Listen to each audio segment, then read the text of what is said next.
One Piece is by far one of the greatest anime shows and one of my personal favorites, and Dragon Ball Z in the recent years kind of fell off. But what if I told you Dragon Ball Z have a key ingredient? An amazing story told by Toyotaro, who also created Dragon Ball AF that was never finished. And I'm not talking about Dragon Ball Dama, I'm talking about Xor, Goku's third son. And in order to explain how Xor came about, I have to explain Xor's backstory.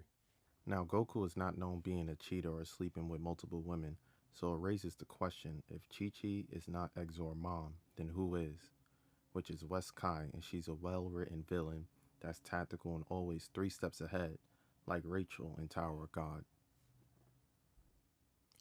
What made West Kai turn evil was she used to be the ruler of the Western Conduit of the universe, but she almost got killed by Kid Buu under the control of Bibbidi.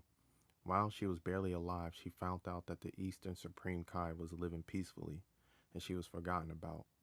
Frustrated, villainous thoughts came to her mind to rule the universe and get revenge. But she couldn't do it by herself, so she waited patiently and met who she thought the most powerful person in the universe was, King Cole, and made a baby with him and created Frieza.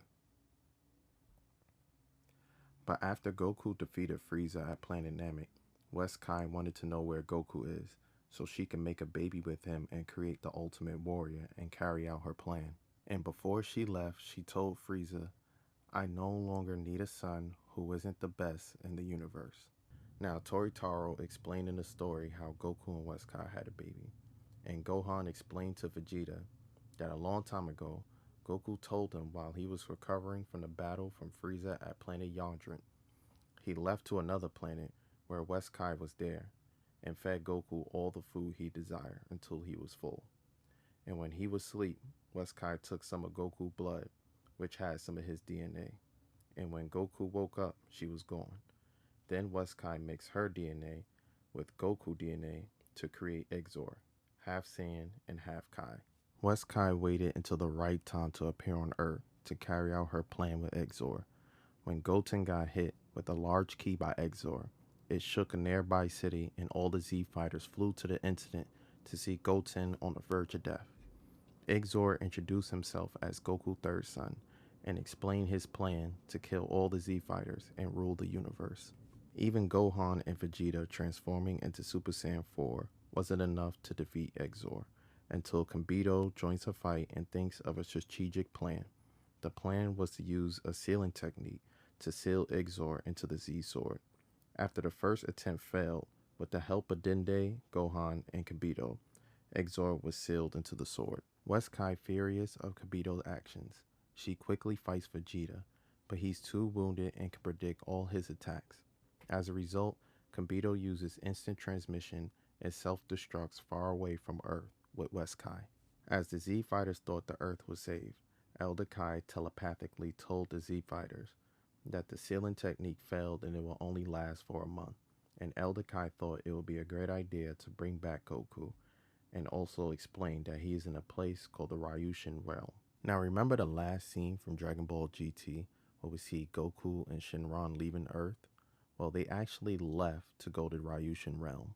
Elder Kai explains that the Ryushin Realm is a place where all the Shenron lives, and the Shenron we know wasn't created by Dende, but called forth, and the Dragon Balls is like a portal from the Ryushin Realm to Earth and other planets. Now, the Shenrons and the other dragons are unable to leave the Ryushin Realm at will, and they can only leave by being called by the Dragon Balls. But remember when the evil dragons was born in Dragon Ball GT? Well, it basically destroyed Shenron, which caused Shenron to lose his physical presence in that world. And this is why at the end of Dragon Ball GT, you see Goku flying with Shenron. Shenron needed a vessel and used Goku, and Goku and Shenron became one and went to the Ryushin realm together. Now the Z fighters wanted to summon Goku back to Earth, but Elder Kai explained that the Ryushin realm is a world that's sealed off, and no one can easily go between it and out that world. And what makes matters worse is that the Dragon Balls is drained out of their energy, so it will take another 1,000 years before the Dragon Balls can be used again. But Elder Kai said it was one method they can use. If the 7 Dragon Balls are infused with light power, the Dragon Balls will regain their energy and the light power can only be produced by a few select races, which happens to be Super Saiyans. But the only problem was it was only 6 remaining Super Saiyans on Earth, and they needed 7. So Trunks decided to go to planet Namek and gather the Dragon Balls there, and one of his wishes was to revive Broly on Earth. After Broly was revived, he fought Gotenks and Vegeta, but failed, and Pikkon was the only person that swayed Broly into helping summoning Goku, but he still wanted to kill Goku and Vegeta.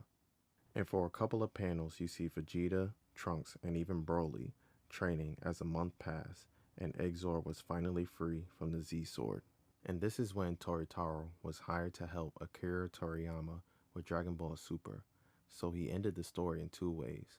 One that was rushed, and another way where he took his time but never got time to finish. Now I'm not going to explain the ending where it was rushed, but I will leave in the video his statement, and you could pause it right here if you want to.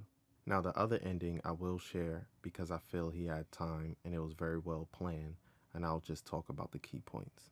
Now Vegeta is fighting Xicor, and he's actually getting the best of him because while he was training, Vegeta mastered every Super Saiyan transformation, even Super Saiyan 3, and simultaneously used every transformation against Xicor. And I think this is the amazing part, without trying to sound like a Vegeta fanboy, because Vegeta is my favorite character in DBZ. Vegeta is very smart and tactical in his battles, especially when he's fighting someone that's stronger than him. And I think Toyotaro does an amazing job displaying it in these panels. That's just something I picked up. But of course, Vegeta gets overpowered and start holding his left arm when Xicor actually turns Super Saiyan 5. But Oob distracts Xicor so the Z fighters can buy time and summon Goku. And at the last panel, you see Goku smiling as he was summoned, and he already knows the situation with Xicor and he's ready to fight. And this is where the story ends because Toyotaro didn't have time. And I think Dragon Ball Daima will be amazing because this was the last thing Akira Toriyama worked on before he unfortunately passed away. And from what I heard, Dragon Ball Daima is made to celebrate the entire Dragon Ball franchise, so I can't wait to see this anime show. But for me, reading this manga and reading Dragon Ball AF, Toyotaro is an amazing author, and Dragon Ball AF to me have that Cell game arc type of vibes. So hopefully this manga and Dragon Ball AF manga become more popular and they get the green light to become animated. And if you made it to the end of this video, I deeply appreciate it. And if you like content like this, make sure you subscribe.